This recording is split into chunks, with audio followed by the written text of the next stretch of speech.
Nach einer weiteren Übernachtung auf dem Nil wartet nochmals ein hochinteressantes Tagesprogramm auf uns.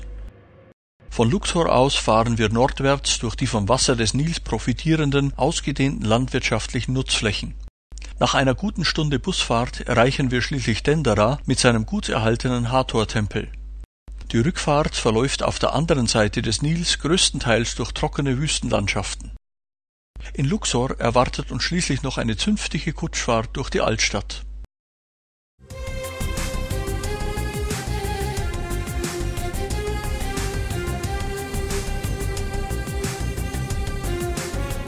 Nach einer kurzweiligen, ca. 60 Kilometer langen Busfahrt durch die ausgedehnten Anbaugebiete des Nils erreichen wir schließlich die kleine Stadt Dendera. Unbedingt einen ausgiebigen Besuch wert ist hier der etwas außerhalb gelegene Hathor-Tempel, dem wir uns zunächst auf einer alten Prozessionsstraße annähern. Man betritt den Komplex durch ein aus der Römerzeit stammendes Propylontor.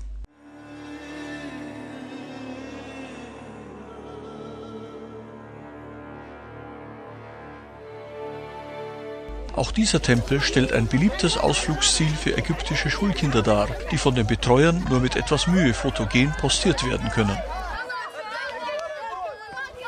Der bis in das 19. Jahrhundert verschüttete Haupttempel gilt als das letzte vollständig erhaltene Tempelhaus in Ägypten.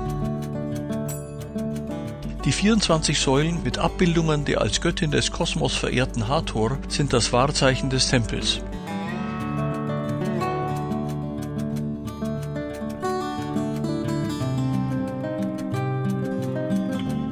Besonders ins Auge sticht die fein ausgearbeitete Hallendecke, die reichhaltig mit kosmischen und astrologischen Abbildungen verziert ist.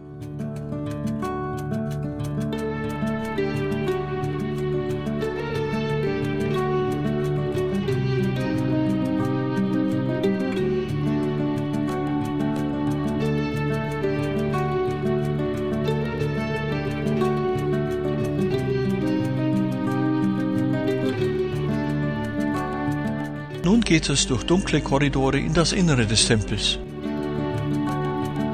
Schließlich betreten wir das Sanktuar, das Allerheiligste mit der Barkenhalle.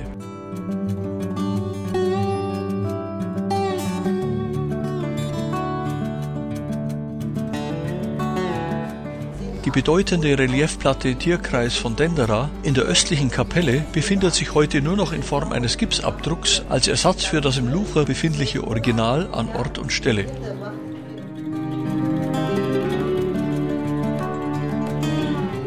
Schließlich begeben wir uns nochmals in die äußeren Bereiche des Tempels, die zu einer ausgiebigen Begutachtung auffordern.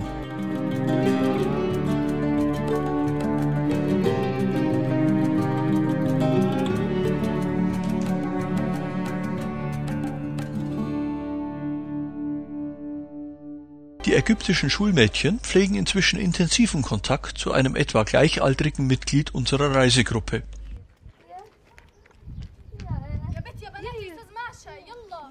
Die Möglichkeiten für einen weiteren interkulturellen Austausch sind jedoch leider beschränkt, da die Zeit für die Rückfahrt nach Luxor gekommen ist. Der Großteil der Strecke verläuft diesmal durch eine nicht minder reizvolle, trockene Wüstenlandschaft. Mit dem Erreichen der fruchtbaren Nilebene kündigt sich die Rückkehr nach Luxor an, wo zunächst eine Mittagspause auf dem Schiff angesagt ist. Am späteren Nachmittag nehmen wir gerne die Möglichkeit einer Kutschfahrt durch das Stadtgebiet von Luxor wahr.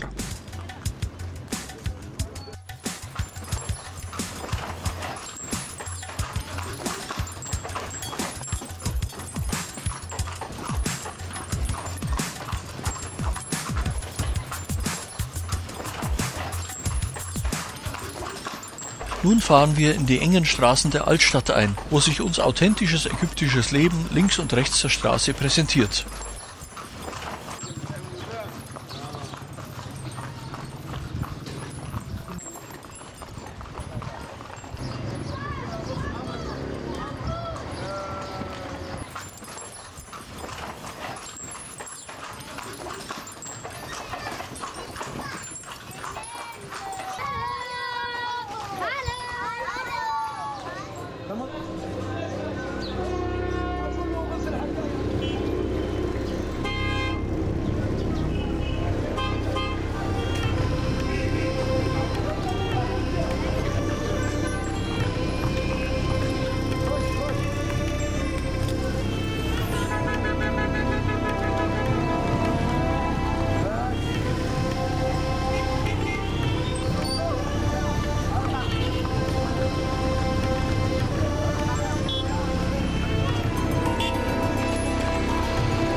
Absoluter Höhepunkt des Ausfluges ist schließlich die Fahrt durch den orientalischen Markt, ein Bombardement der Farben und Gerüche.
Nach einem abschließenden Besuch der moderneren, eleganten Viertel der Stadt geht ein beeindruckendes Erlebnis kurz vor Sonnenuntergang zu Ende.